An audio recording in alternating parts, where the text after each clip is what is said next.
Chairman PTI barrister Gauhar ने कहा है कि नाकाम हुकूमत ने ऐवान की कारकर्दगी भी मायूस कुन बना दी।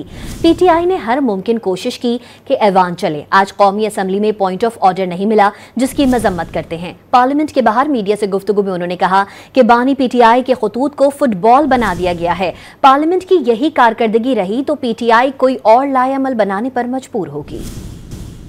ये हुकूमत जो हमेशा से नाकाम होती चली आ रही है, इन्होंने पार्लियामान की भी कारकर्दगी मायूसकुन बना दी है।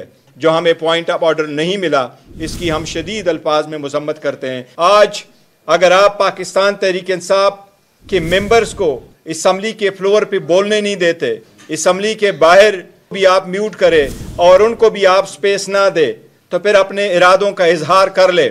ये डेमोक्रेसी चलनी है या नहीं, अवाम की और तरफ देख ले। हमने हर मरतबा कोशिश की कि ईमान चले। खान साहब ने लेटर लिख के उस लेटर को भी फुटबॉल की तरह एक दूसरे को पास ऑन किया जा रहा है। अगर पार्लियामान की कारकर्दगी ऐसी चलती है, हुकूमत की कारकर्दगी ऐसी है, तो पाकिस्तान तहरीक इंसाफ मजबूर होगी कि कोई और लाएअमल सोचे। जो डिक्टेटरशिप के रवैया इस्तेमाल करना चाहते हो, उनके साथ जमहूरी रवैया नहीं रखा जा सकता।